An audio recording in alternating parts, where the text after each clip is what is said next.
It's like a cow's opinion. It doesn't matter. It's moo.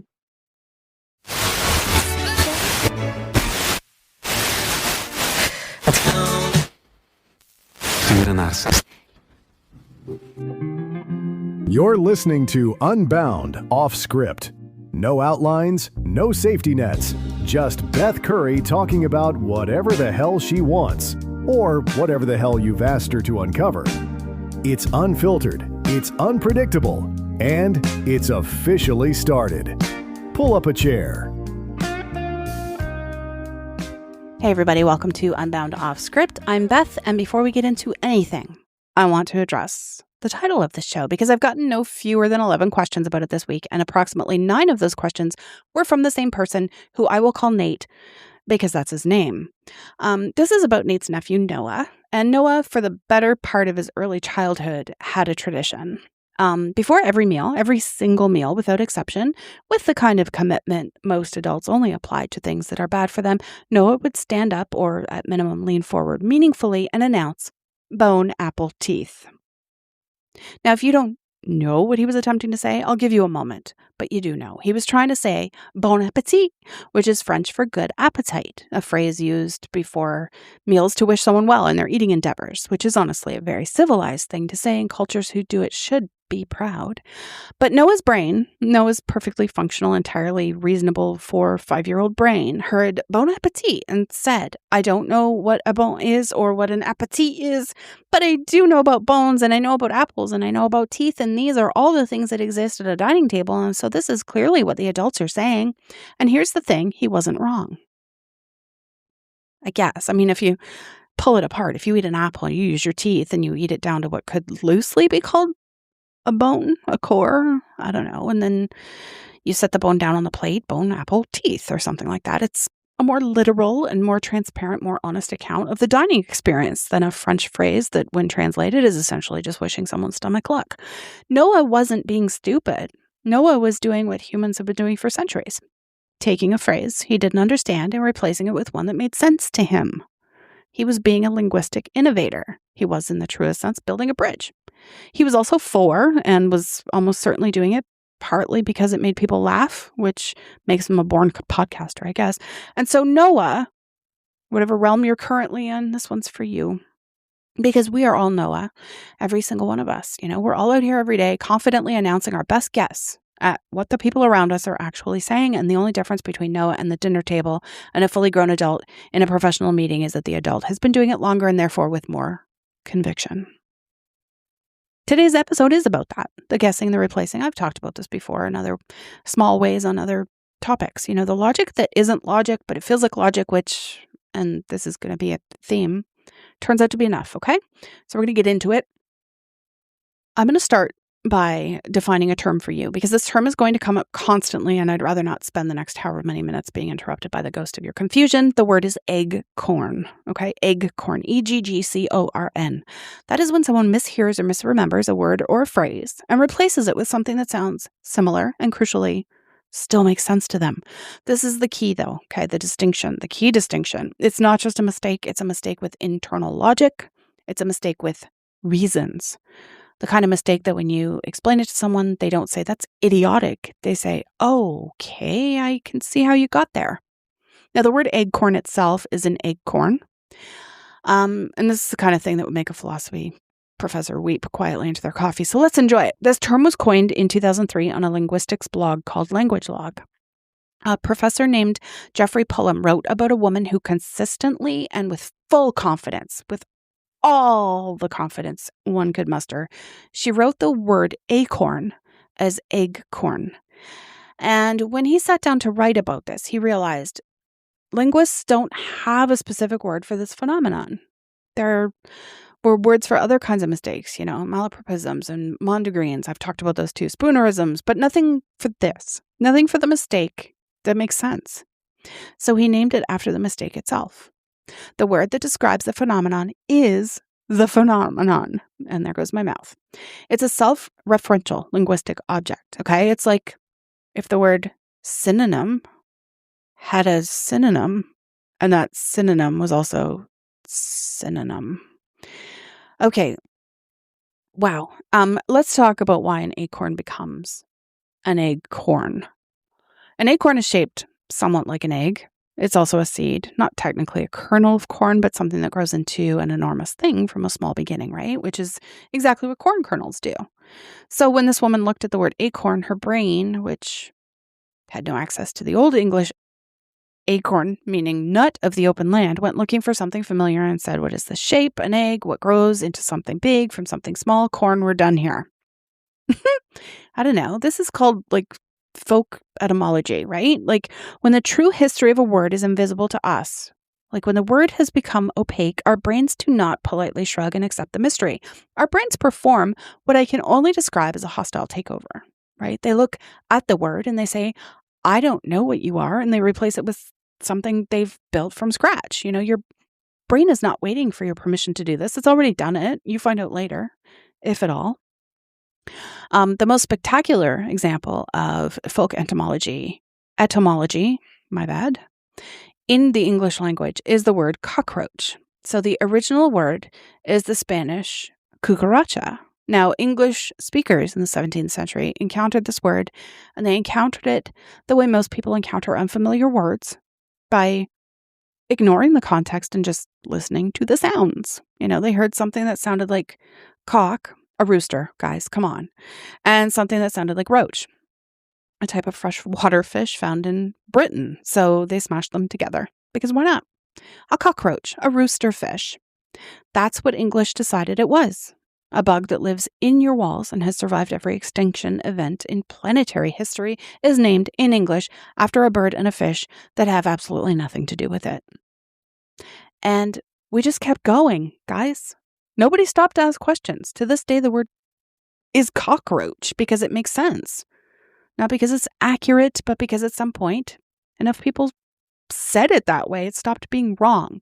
And this, I want you to understand, is also how most grammar rules work, but we'll get there.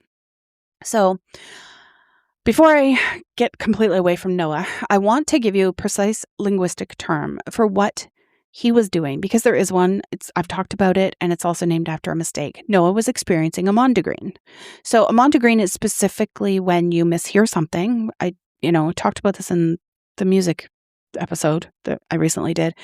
You mishear something and you create an alternate version of it. So it's usually lyrics or a commonly repeated phrase, and it kind of takes its own meaning, right? The term was coined in 1954 by a writer named Sylvia Wright, who as a child had misheard the Scottish folk ballad, The Bonny Earl of Murray. The actual lyrics were, "They have slain the Earl of Murray and laid him on the green." Now, Sylvia, for most of her childhood, heard, "They have slain the Earl of Murray and Lady Mondegreen." She thought Lady Mondegreen was a tragic figure, a woman who died alongside her Earl. She mourned Lady Mondegreen. She had feelings about Lady Mondegreen. Lady Mondegreen was a patch of grass. This is a mondegreen. So you mishear something, your brain constructs an alternate reality around the mishearing, and you live in that alternate reality for years, sometimes decades, until someone points at you and says, that's not what it is. And you're forced to reconcile your internal world with the external one, which is genuinely uncomfortable and also, I will note, excellent content. So classic mondegreens include There's a Bathroom on the Right, which is actually There's a Bad Moon on the Rise from the CCR song. I will not be taking questions. I discussed this in the other episode. And I also discussed Excuse Me While I Kiss This Guy, which is Kiss the Sky from Jimi Hendrix. And honestly, his version works fine. Wrapped Up Like a Douche, which is Revved Up Like a Deuce, meaning a car from Blinded by the Light. And this one has caused more arguments at family dinners than any other mondegreen in recorded history, I'm certain. More than politics, more than money, more than who left the back door open. This song. So Noah's bone apple teeth falls squarely into this tradition. His brain heard a foreign phrase and recognized that it was being said in a context associated with food, and looked around the dining table for evidence and constructed a 3-word phrase that was simultaneously wrong and entirely coherent. He was doing what humans do. We are all doing what humans do. The question is, should we feel bad about this? Short answer, a little bit, yes. Long answer, let's keep going. Let's start with the big one. The phrase that has caused more aneurysms among grammar enthusiasts, myself included, than any other piece of casual American English. The phrase that every time it appears in a movie or television show causes someone in the audience to turn to their partner and say something that partner did not ask to hear. I could care less. Oh, it makes my skin crawl. Here's the logic problem. If you could care less, that means you currently care at least a little bit, maybe a 2 out of 10, okay? Maybe a 1.5. I don't know. You've left yourself a buffer of caring. There's room below you. You're standing on a plateau of mild emotional investment, and below that plateau is a valley of complete indifference, and you have not reached that valley. You've told someone you don't care about them and accidentally revealed that, well, you actually do. The correct phrase is I couldn't care less. Okay? Past the bottom, 0. No further descent is possible, kids. You've bottomed out your caring. Okay? You're at the floor of a caringless pit, and you're looking up at daylight very far above you, and you are extremely comfortable where you are. Not a subtle distinction, kids. This is the entire meaning of the phrase. The nt is doing all the work, okay? Without it, you have said the opposite thing. So why do people say it wrong? There are 2 theories, and I find both of them depressing in different ways. So humans are, at a neurological level, extraordinarily lazy. Shocker. We will take the path of least resistance in almost every situation, which is why the self-checkout line at the grocery store exists, and also why most marriages eventually stop having interesting conversations. Linguists call this the cognitive miser principle. We conserve mental energy wherever we can, okay? The nt in couldn't requires a secondary facial muscle contraction. Your jaw has to do the thing. There's a brief moment of effort, and for a person who is already in the process of expressing that they don't give a shit, expending energy on accuracy feels philosophically inconsistent. You are, ironically, working harder to prove you're not working hard. The brain registers this as inefficient and just drops the syllable, so we've traded logic for 0.2 seconds of jaw fatigue. The other theory, in natural speech, the nt in couldn't gets swallowed by the k in care. Couldn't care less becomes couldn't care less, becomes could care less. In about 4 generations of people mishearing each other in the parking lot. It's not stupidity, it's acoustics. Drives me up the wall anyway. The English language is full of sounds that don't survive contact with human mouths traveling at conversational speed. This is also why people say February instead of February. The second R is a phonetic hazard, and most people's tongues, including mine just now, simply refuse to engage with it. The tongue is not obligated to attempt the impossible. The uncomfortable punchline to this segment is that Merriam-Webster has now added could care less as an acceptable variant of couldn't care less. Get out of here with this nonsense. Please. They didn't do it because they're proud of us. They did it because enough people said the wrong thing for long enough that the wrong thing became the language, and their job is to describe the language, not to fix it. Oh, this world. I want off this planet. This is what's known in linguistics as descriptivism versus prescriptivism. My own mouth is not working well. We'll get into that properly in a moment, but for now, just know that somewhere in a dictionary office, someone's quietly staring at the wall and questioning their career choices. I think about that person sometimes, and I hope that they're okay. I really do. So, there's a tension that's kind of existed in linguistics since the invention of linguistics, which was probably also the invention of the first person to say something wrong and be corrected by someone who was annoyed about it. Did I exist way back then? I don't know. Past lives, that's a whole other episode. Prescriptivism is the belief that language has rules, specific, logical, defensible rules, okay? And that those rules should be followed to maintain clarity and order. The prescriptivist looks at I could care less and says this is incorrect. It undermines the meaning of the phrase we should not do this. That's me, by the way. The prescriptivist is also the person who at a party corrects people's grammar, but I don't do that, which is a social behavior that everyone says they hate and secretly does themselves when they think they've caught someone up. Now, descriptivism is the belief that correct language is simply whatever the hell people are actually using to communicate successfully. Language isn't a set of laws, it's a living thing. It changes, it drifts, it borrows and steals and mispronounces and evolves, and it's nonsense. The descriptivist looks at I could care less and says people use this to mean I don't care. People understand it to mean I don't care, therefore it means I don't care. The language has spoken. The descriptivist is also the person at the party who says language is just a tool, which is technically true and also somehow infuriating. I don't like this. That's why I don't like parties. I don't go to parties. No thanks. Both of these people are, I guess, in certain lights correct, right? I have to give credit to the descriptivist, although I don't like you. And both of them are, in a different light, a little annoying. Yes, I'm very annoying. Anyway, the prescriptivist has a point. When you allow common mistakes to accumulate without friction, you get language drift, right? Words stop meaning what they mean and clarity kind of erodes. So if literally can mean figuratively and could can mean couldn't, then we are essentially agreeing as a society that words can mean their opposites whenever it's convenient, which is not a foundation on which you can build a legal system or, frankly, an argument. Like how? How do you know what the person is meaning at any possible time if they're saying the opposite? But, oh, it pains me to say this, the descriptivist also has a point, because language has always changed. You know, Shakespeare made up words constantly. Bedroom, lonely, eyeball. And if prescriptivists of this era had been sufficiently organized, we'd all be saying something considerably more awkward today.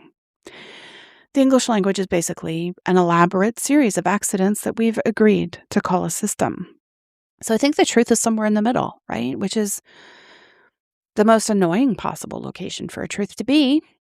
But what I will say, the media has a special responsibility in this conversation because the media is the single most efficient vector for the spread of linguistic error at scale.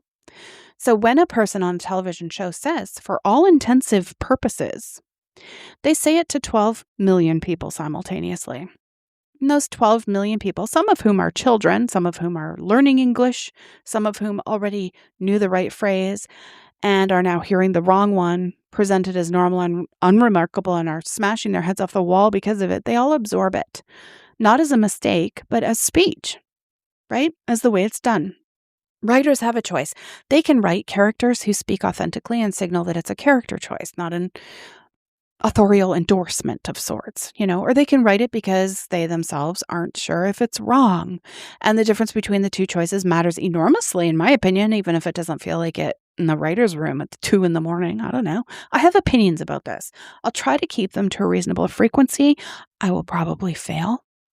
Now, I want to take a detour through something that perfectly illustrates the difference between a phrase being wrong and a phrase being wrong on purpose. The standard idiom is slim to none. Low odds, very low odds. The sort of odds that a rational person would probably use as a reason not to try, and a stubborn person would use as a reason to definitely try. Slim to none. Logical. Descriptive. Fine, right? Slim and none.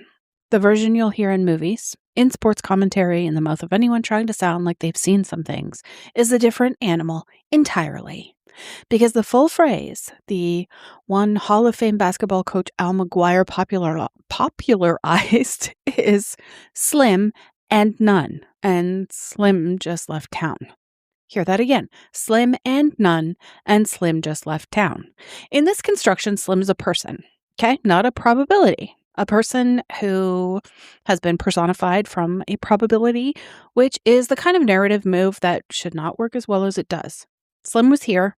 Slim had a duffel bag, probably.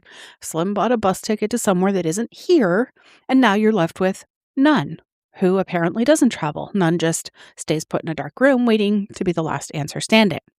This is poetry, kind of dressed all fancy as sports commentary.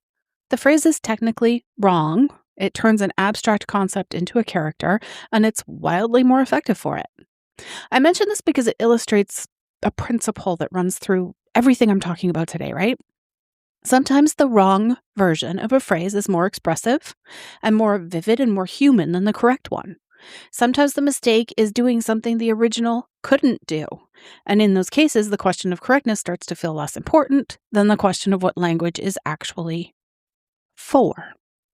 We should, of course, know which category a phrase falls into before we use it, which brings me to what I heard on television recently, which was not slim to none and not slim and none, but actually, and I want you to hear this, slim in none.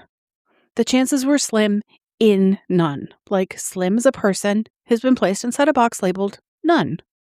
Like Slim is incarcerated with the concept of zero probability. Or like somewhere in an abstract prison, a small figure is pressing against the bars of impossibility, wondering what he did to deserve this. This is not a phrase. This is a hostage situation, and I think about it more than I should. Now, before I go any further, I want to talk about Joey. Bless his friggin' heart. You heard the cold open. If you know, you know. I would know because, I don't know, I can't tell you how many times I've watched 10 seasons of this show. Like, I can quote it. I can answer every trivia question correctly. I'm basically Phoebe Buffay. Okay? So, Joey Tribbiani. For those who need the context, he's a character from the television series Friends. He is warm and generous and deeply loving and operating at a level of literal mindedness that most humans have to work very hard to achieve. He is in many ways the patron saint of this podcast, I guess.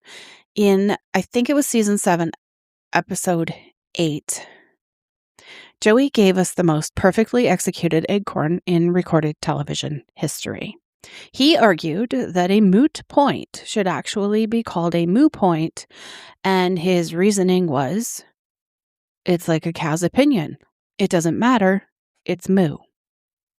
Take a listen and marinate in this one for a moment. All right, Rach, the big question is, does he like you? Right? Because if he doesn't like you, this is all a moo point. Huh. A moo point? Yeah, it's like a cow's opinion. You know, it just doesn't matter. It's moo.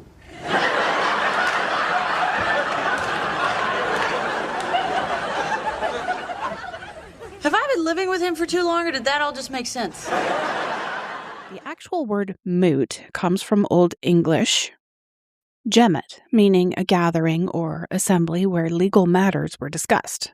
A moot point was a point that could be debated, which over time drifted to mean a point that was theoretical or academic, and then somehow further drifted entirely through popular misuse to mean a point that is irrelevant or doesn't matter.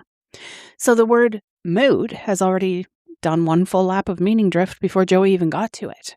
You know, Joey inherited a broken word and made it worse, which is honestly a form of progress, but he's dumber than a box of rocks. Like, he's a total pillowcase, like the character, and that's what made him so lovable. Like, he looked at this word, this Anglo-Saxon relic with a history that was hidden, like medieval legal assemblies, right? Like, he said, I don't know what that is. I know what a cow is, and I know that a cow's opinion is not a thing that affects outcomes, and I know that the sound a cow makes is moo. So perhaps this character drew this line between all three of these facts and arrived at a place that was genuinely, defensively, excuse me, again, coherent. If the point is moot, if it has the value of a cow's opinion, which is to say no value at all, which is what we mean when we call something moot, then the cow is already in the sentence. And Joey just made it visible, right? The character, of course. This is what linguists call semantic association. You take an opaque word and you replace it with a sound you understand based on something in the environment that shares the function of the original word, even if it doesn't share its history. Remember? Noah at the start, now it's Joey. Joey didn't know what moot was. He knew what moo was. The cow stepped in. The cow's always ready to step in. The cow's been waiting. The writers of Friends could have written Joey as smarter than that, but they wrote him consistent instead, right? So every mistake Joey makes follows from a set of premises that makes sense if you start from where Joey starts. Like, he's not failing to use language correctly. He's using a different but internally consistent version of it. This is Joey being Joey. This is descriptivism at its most charming, and we shouldn't say moo point, but we should probably appreciate why someone did, and I don't know. I would get it. If I heard someone say it, I would think it's funny and I would know exactly what they meant. So who the heck knows? So anyway, a couple months ago, I was in Las Vegas. And if you've never been to Las Vegas, the relevant detail for this story is that Las Vegas is a city specifically designed to make people feel anonymous, which causes them to say things they wouldn't normally say.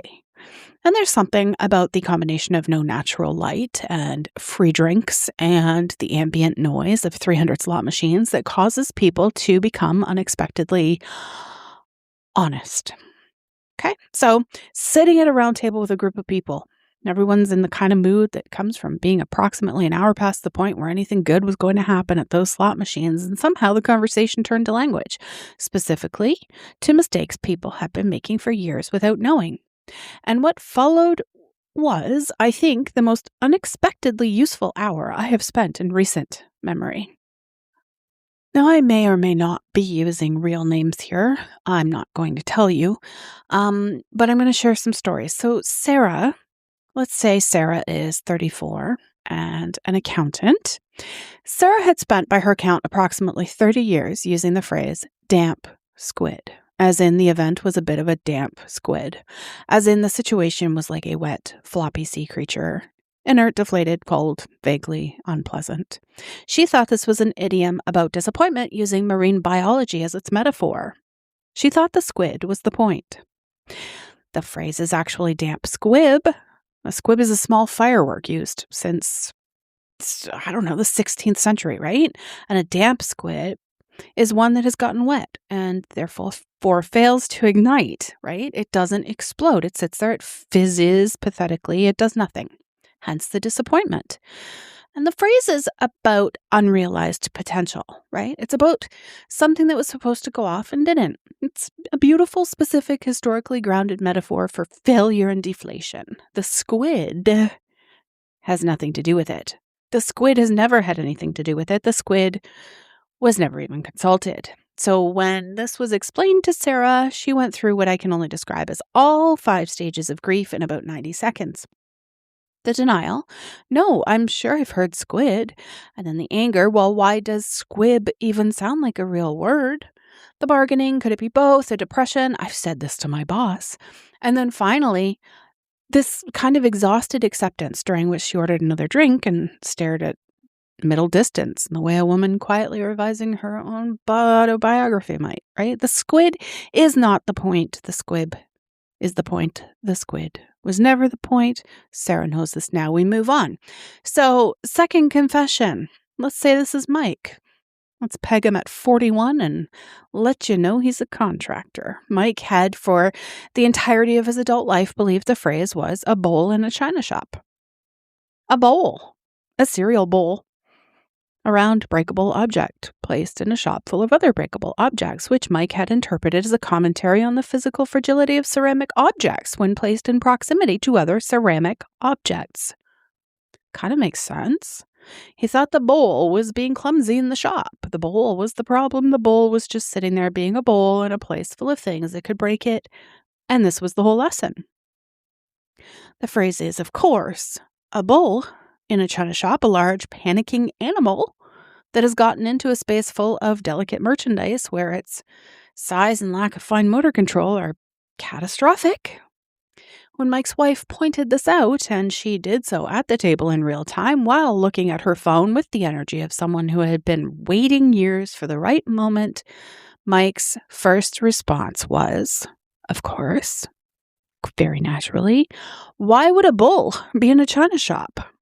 And this is actually a fair question. Nobody has ever satisfactorily explained how the bull gets in. The phrase is entirely about what happens after the bull arrives, right? The logistics of entry are apparently not the point.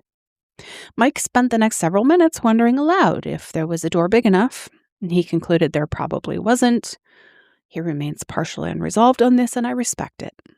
Absolutely. The bowl, to be clear, was never in any shop. The bowl is Mike's contribution to the English language. I, for one, am glad it exists. Then we have Linda. Now, let's say Linda's 47 and an ICU nurse.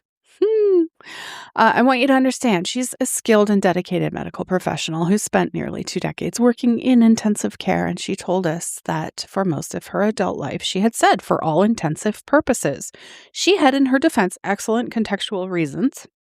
She worked in a place called the intensive care unit.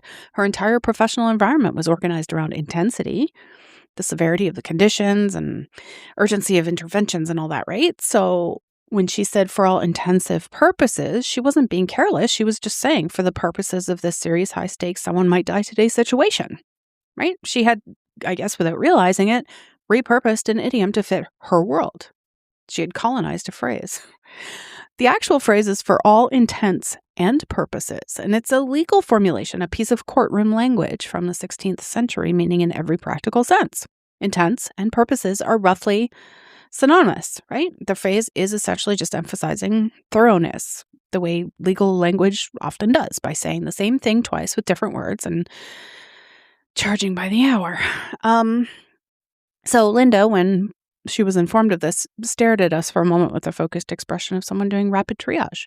And then she said, I have said that phrase to judges during depositions. And the table went quiet. More than once, she added. Still quiet. The judges nodded, she said. They just nodded like it was correct. Which is either a sign that the judges were polite or the judges weren't sure either, or, and this is the descriptivist option, that intensive purposes had become sufficiently common in American English that a courtroom professional no longer clocks it as an error. I guess. I don't know. Any of those interpretations has significant implications. The first means the legal system runs on courtesy, and then the second means people interpreting our laws are also just out here saying sounds. And the third means that we have collectively, as a society, intensified our purposes so thoroughly that no one remembers what we originally intended them for. I will leave you to sit with whichever one is most unsettling. I personally rotate through all three depending on the day. I'm going to walk you through a quick list now, a proper, curated, lovingly assembled list of acorns.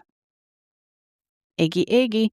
I have organized them not alphabetically because that would be boring, but by category of internal logic, okay? Because the way a mistake is made tells you something about the person making it, and I find this genuinely interesting even when I shouldn't.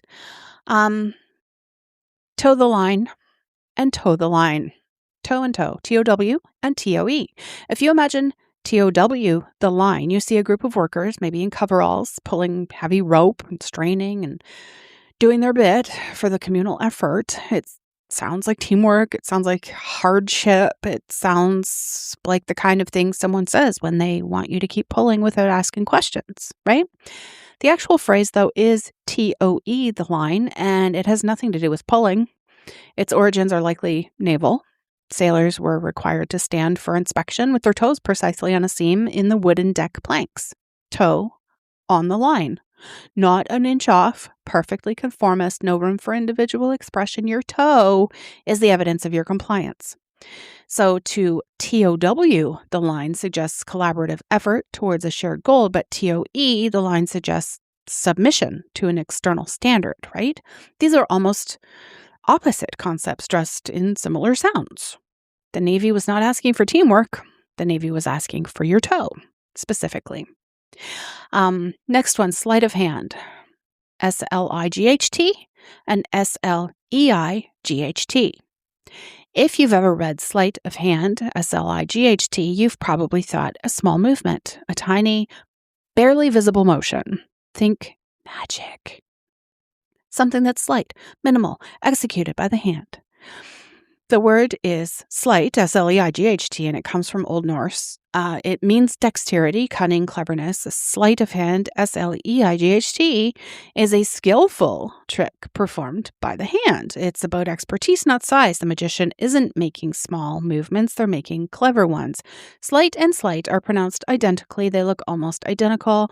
One means small and one means cunning, and nobody explained which was which, so people picked the one way that they already knew. The magician, for the record, would like you to know the distinction matters. The magician has opinions about this, I'm sure.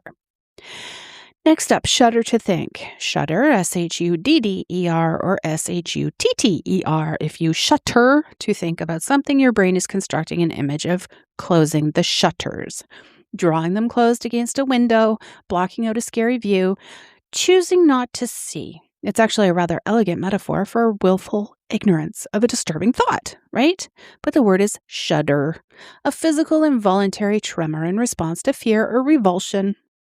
That's it. The phrase is about a visceral reaction, not a visual one. You shudder at the thought. You don't shut the windows against it. Now, that said, shuttering your thoughts against an unpleasant reality is something humans do constantly and enthusiastically. So perhaps this acorn deserves some credit for accidentally describing something true. Sometimes the wrong word knows something the right one doesn't.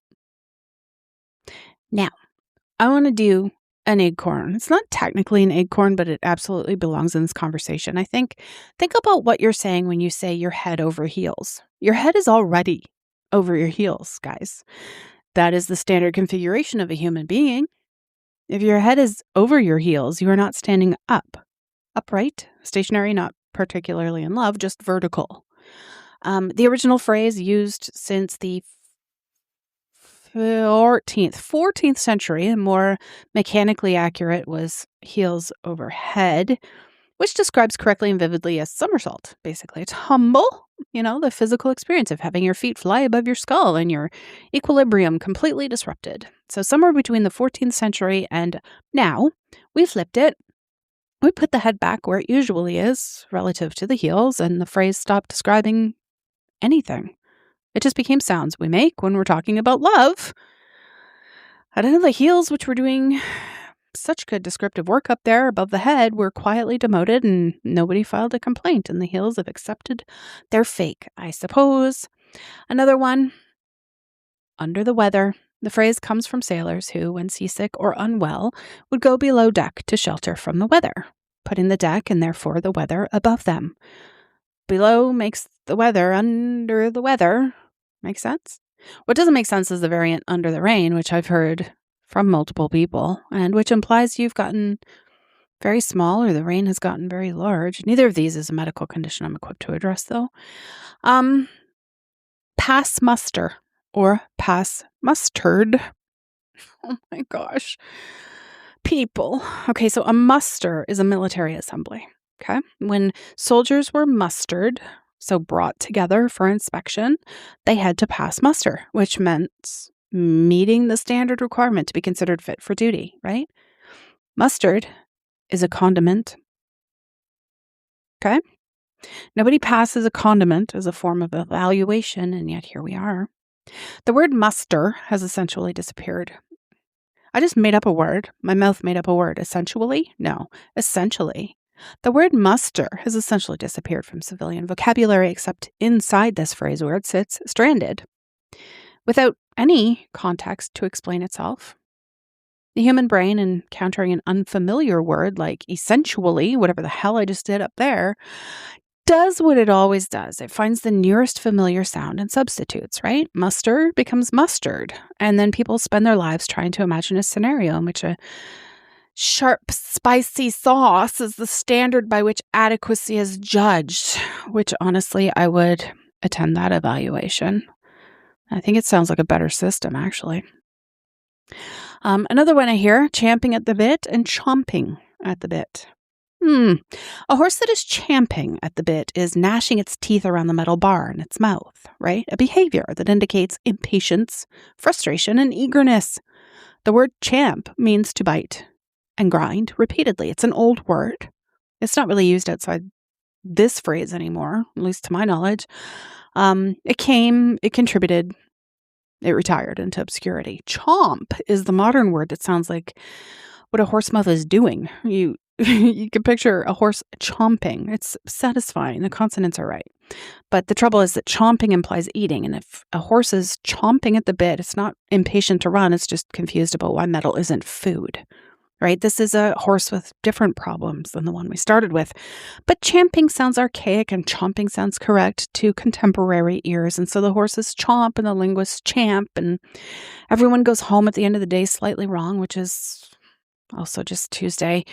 Nip it in the bud and nip it in the butt. This one is a favorite because this version people get wrong is somehow more interesting than the version they got right. The correct phrase is nip it in the bud, a gardening metaphor. Okay, you nip a bud off a plant before it can flower. Aw. You remove the problem at its earliest stage before it has a chance to develop into something larger. It's preventative and it's careful.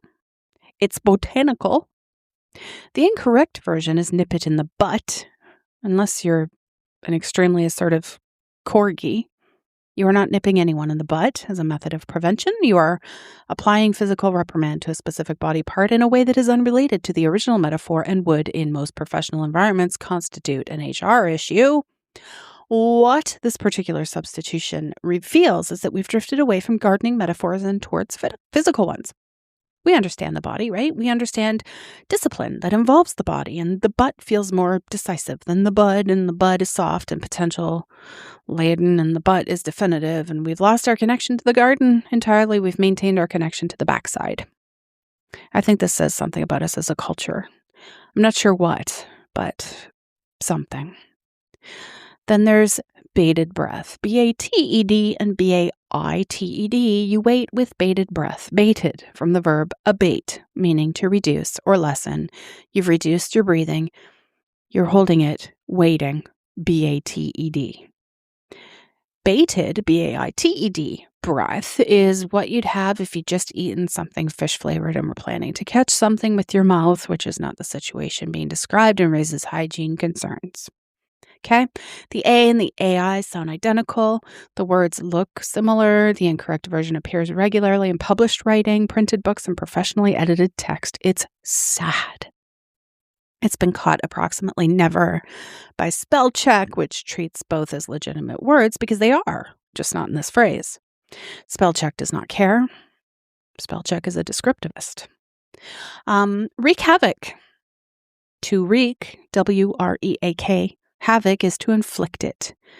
Wreak comes from Old English, meaning to drive out, to avenge, or to inflict. It's a word that's mostly survived in this phrase, and wreak vengeance, which also everyone says, and nowhere else. Anyway, wreak, R-E-E-K, means to smell strongly, usually badly. Havoc doesn't smell, you guys.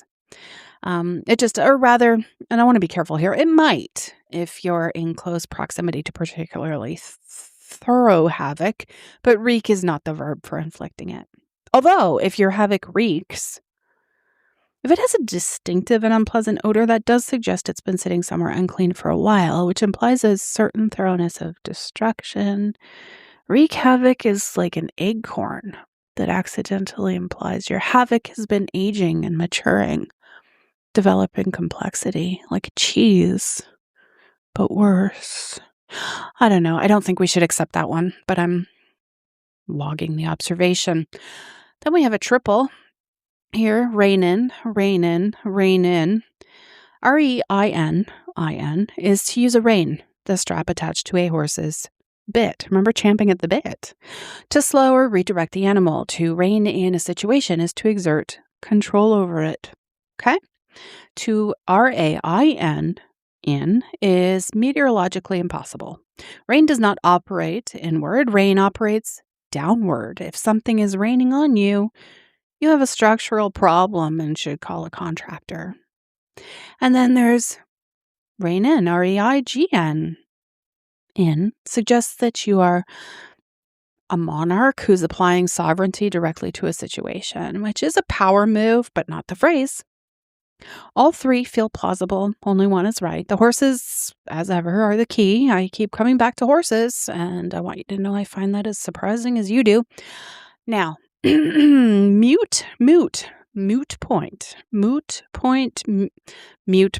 We've covered moo point, but mute point is a different journey for sure. If something is mute, it's silent. If a point is mute, it's not speaking. It's technically present, but not participating. A point that is logged on, but turned off its camera. Somehow that description, silent, not contributing, present, but irrelevant, it actually does not. No, it does describe a moot point. The logic is sideways and accidental, but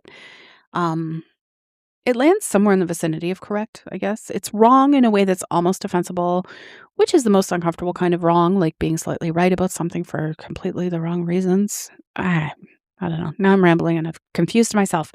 So, another one, I want to talk about the word literally, or as it's known in the 21st century, the word that died of exhaustion.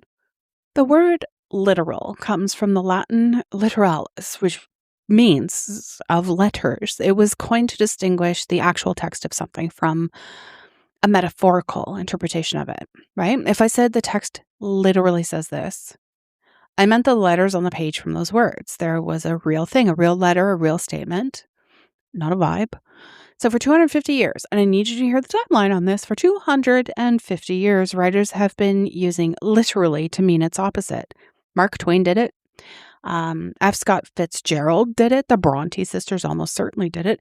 It is not a modern invention. It is not the internet's fault. Long before anyone had a smartphone, someone was sitting in a parlor saying, "I literally died when I heard that," while being visibly medically alive. Doctors present, pulse confirmed. In 2013, the Oxford English Dictionary waved the white flag. They added a secondary definition of literally that says essentially it can also be used to indicate that a metaphorical statement should be considered as truthful or accurate, which is a very polite, very British way of writing fine. It also means its opposite. We're done. So why did we break this word? Something called emotional intensification, and it's a perfectly predictable feature of human psychology.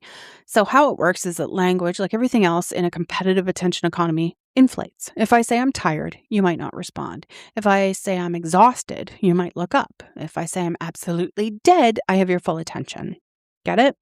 Each generation of speakers inherits this language that's already been inflated by the previous generation, and they have to inflate it further to achieve the same impact.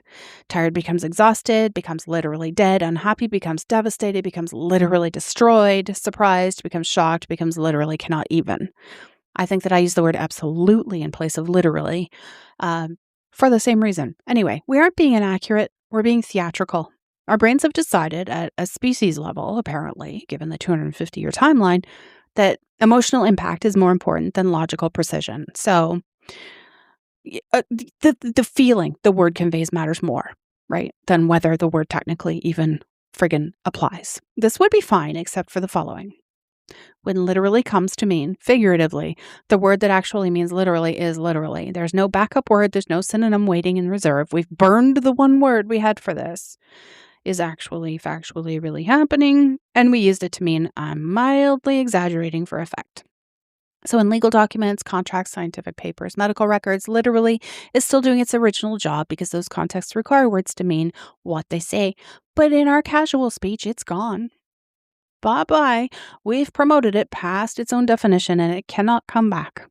The English language has, in the most literal sense of the word, literally been broken by our use of the word literally. If that sentence confused you, it was supposed to.